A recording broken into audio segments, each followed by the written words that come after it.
കൊല്ലം തേവലക്കര സ്കൂളിലേക്ക് ബാലാവകാശ കമ്മീഷൻ എത്തുകയുണ്ടായി. Commission chairman KV Manoj Kumar ഉൾപ്പെട്ട സംഘമാണ് അപകട സ്ഥലം സന്ദർശിച്ചത്. പ്രത്യേക അന്വേഷണ സംഘം ഇന്ന് തേവലക്കര സ്കൂളിലെത്തി തെളിവെടുപ്പ് നടത്തുകയും ചെയ്തു.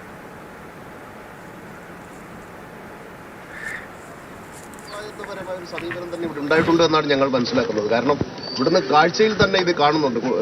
കുട്ടികൾക്ക് അതുവഴി ഇറങ്ങി വരാൻ കഴിയുന്ന തരത്തിൽ കുട്ടികളല്ലേ, കുട്ടികൾ ഉണ്ടാവുന്ന എല്ലാ സ്ഥലങ്ങളും സുരക്ഷിതമായിരിക്കണമെന്ന് തന്നെയാണ് ഞങ്ങൾ ആഗ്രഹിക്കുന്നത്. ഗവൺമെന്റ് നിലപാടും അത് തന്നെയാണെന്നാണ് ഞങ്ങൾ മനസ്സിലാക്കുന്നത്. പക്ഷെ ഇങ്ങനെയൊരു സംവിധാനം ഇവിടെ ഇത്രയും കാലമായിട്ടുണ്ടായിട്ടും ബന്ധപ്പെട്ട അധികാരികൾ അത് ശ്രദ്ധിച്ചില്ല എന്നത് വീഴ്ചയായിട്ട് തന്നെ കമ്മീഷൻ കാണുകയാണ്. അതിൽ ഇലക്ട്രിസിറ്റി ബോർഡിന്റെ ഭാഗത്തുനിന്ന് ഉണ്ടായിട്ടുണ്ടാവാം, പഞ്ചായത്തിന്റെ ഭാഗത്തുനിന്ന് ഉണ്ടായിട്ടുണ്ടാവാം, വിദ്യാഭ്യാസ വകുപ്പിന്റെ ഭാഗത്തുനിന്ന് ഉണ്ടായിട്ടുണ്ടാവാം. പ്രത്യേക അന്വേഷണ സംഘവും ഇന്ന് തേവലക്കരയിലെത്തി തെളിവെടുപ്പ് നടത്തുകയാണ്. തേവലക്കരയിലെ സംഭവത്തിൽ ഗൗരവതരമായ ഇടപെടലാണ് ബാലാവകാശ കമ്മീഷന്റെ ഉൾപ്പെടെ ഭാഗത്ത് നിന്ന് ഉണ്ടാകുന്നത്. അപകടത്തിന് കാരണം നിരുത്തരവാദപരമായ സമീപനമാണ് എന്നാണ് ബാലാവകാശ commission chairman KV Manoj Kumar Mathrubhumi ന്യൂസിനോട് പറഞ്ഞു. അദ്ദേഹത്തിന്റെ പ്രതികരണമാണ് നമ്മൾ കണ്ടത്. ഇപ്പോഴും തെളിവെടുപ്പ് തുടരുന്നുണ്ട്. കണ്ണൻ നായർ വിവരങ്ങളുമായി. കണ്ണൻ, ഏതൊക്കെ തരത്തിലുള്ള അന്വേഷണങ്ങളാണ് ഇപ്പോൾ സ്കൂളിൽ നടക്കുന്നത്? ബാലാവകാശ കമ്മീഷൻ ഉൾപ്പെടെ ശക്തമായ നിലപാട് സ്വീകരിക്കുകയാണ്. എങ്ങനെയാണ് അന്വേഷണത്തിന്റെ പുരോഗതി?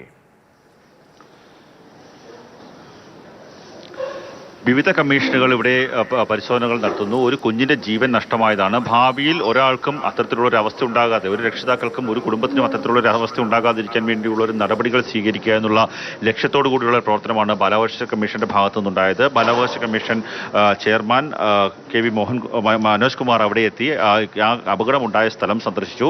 കൃത്യമായ വീഴ്ച KSEBയുടെ ഭാഗത്തു നിന്നും അതുപോലെ തന്നെ സ്കൂൾ മാനേജ്മെന്റിന്റെ ഭാഗത്തു നിന്നും ഒക്കെ തന്നെ ഉണ്ടായി എന്ന് അദ്ദേഹത്തിന് മനസ്സിലാവുകയും ചെയ്തു. അദ്ദേഹം അക്കാര്യം മാധ്യമങ്ങളോട് പ്രതികരിക്കുകയും ചെയ്തു. അപകടത്തിന് കാരണം നിരുത്തരവാദപരമായിട്ടുള്ള സമീപനമാണ്. വീഴ്ചയിൽ KSEBക്ക് കൈകഴുകാൻ സാധിക്കില്ല.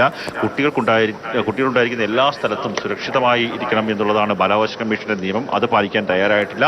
ഈ സാഹചര്യം, ഇങ്ങനെയുള്ള പ്രശ്നങ്ങളുണ്ട് എന്നുള്ള സാഹചര്യം അധികൃതരുടെ ശ്രദ്ധയിൽപ്പെട്ടിട്ടില്ല, അല്ലെങ്കിൽ അത് ശ്രദ്ധയിൽപ്പെട്ടിട്ടും കണ്ടില്ല എന്ന് നടിക്കുന്നു. വിദ്യാഭ്യാസ വകുപ്പിനും പഞ്ചായത്തിനും KSEBക്കും, അതായത് സർക്കാർ സംവിധാനങ്ങൾക്കെല്ലാം വീഴ്ചയുണ്ട്. പ്രശ്നം പരിഹരിക്കുന്നത് ഒരു ദുരന്തത്തിലൂടെ ആവരുത്. പ്രശ്നം പരിഹാരത്തിന് ഈ ദുരന്തങ്ങൾ ഉണ്ടാവുന്നതിന് മുമ്പ് തന്നെയുള്ള നടപടി സ്വീകരിക്കേണ്ടതാണ് എന്നുള്ള കടുത്ത വാക്കുകളിലുള്ള വിമർശനമാണ് അദ്ദേഹത്തിന്റെ വാക്കുകളിൽ നിന്ന് ഭാഗത്തു നിന്നുണ്ടായത്. ഇപ്പോൾ അദ്ദേഹം അധ്യാപകരുമായി ചർച്ച നടത്തുകയാണ്. അദ്ദേഹവും ജില്ലയിൽ നിന്നുള്ള ഉദ്യോഗസ്ഥരടക്കമുള്ള ആൾക്കാർ ഈ അധ്യാപകരുമായി ചർച്ച നടത്തുകയാണ്. അധ്യാപകരോട് കാര്യങ്ങൾ ചോദിച്ചറിയും. അതിനുശേഷമായിരിക്കും വിശദമായിട്ടുള്ള ഒരു റിപ്പോർട്ട് നൽകുക. ആ റിപ്പോർട്ടിൽ കൃത്യമായിട്ടുള്ള നടപടിക്ക് ശുപാർശ ഉണ്ടാകും എന്ന് തന്നെയാണ് അദ്ദേഹം പറയുന്നത്. ഒപ്പം തന്നെ പോലീസിന്റെ ഭാഗത്തു നിന്നും പരിശോധനകൾ ആരംഭിച്ചിരിക്കുന്നു. ശാസ്താംകോട്ട DYSPക്കാണ് അന്വേഷണ ചുമതലയുള്ളത്. പ്രത്യേക സംഘത്തെ നിയോഗിച്ചുകൊണ്ട് ഓരോ വിഭാഗത്തിൻ്റെയും വകുപ്പുകളുടെയും അതുപോലെ തന്നെ അധ്യാപകരുടെയും ഈ സംഭവം കണ്ട വിദ്യാർത്ഥികളുടെയും ഒക്കെ മൊഴിയെടുത്തുകൊണ്ട് വിശദമായിട്ടുള്ള റിപ്പോർട്ട് നൽകാനാണ് തീരുമാനിക്കുന്നത്. എന്തുതന്നെയായാലും ഈ സ്കൂളിന്റെ ഹെഡ്മിസ്ട്രസിന് എതിരെ നടപടി ഇന്ന് ഉണ്ടാകും എന്നുള്ള കാര്യത്തിൽ തർക്കമില്ല. ഇന്ന് ഉച്ചയ്ക്ക് ശേഷം ഹെഡ്മിസ്ട്രസിനെതിരെ നടപടി ഉണ്ടാകും. അതേസമയം തന്നെ ബാലാവകാശ കമ്മീഷൻ തെളിവെടുപ്പ് തുടരുകയാണ്. വിവരശേഖരണം നടത്തുകയാണ്. പോലീസിന്റെ KSEBയുടെ ഉൾപ്പെടെ അന്വേഷണങ്ങൾ നടക്കുന്നുണ്ട്. വിദ്യാഭ്യാസ വകുപ്പിന്റെ അന്വേഷണം നടക്കുന്നുണ്ട്.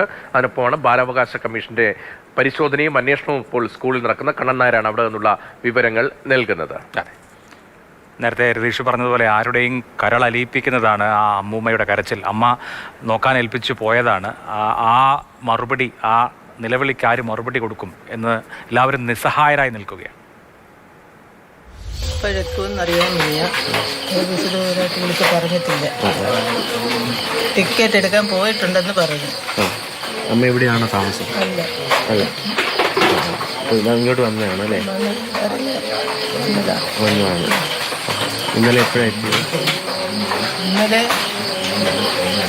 ഞങ്ങളറിയുന്ന 8:30 അല്ലേ? ഇപ്പോഴത്തേന് ഞങ്ങൾ വന്ന് അപ്പോഴത്തേന് ഞങ്ങളുടെ അടുത്ത് ഇതൊന്നും പറഞ്ഞില്ല. കറണ്ട് അടിച്ച് എന്നേ പറഞ്ഞുള്ളൂ. ഇവിടെ വരുമ്പോഴേ അറിയുന്നു. അവനെ കണ്ടതുപോലും ഇല്ല. പള്ളിക്കൂടം അടവിനില്ല, അവിടെ ആയിരുന്നു. സ്കൂള് തുറന്നതിന് ശേഷമാണ് ഇങ്ങോട്ട് വന്നത്. പിന്നെ സ്കൂളിൽ പോയി തുടങ്ങിയപ്പോൾ മുതൽ അങ്ങോട്ട് വന്നിട്ടില്ല. ഇന്നലെ എന്നും വിളിച്ച കാര്യങ്ങൾ പറയും. ആശുപത്രി ഉണ്ടായിരുന്നു അല്ലേ അമ്മ? വന്നിരുന്നു. വന്നു.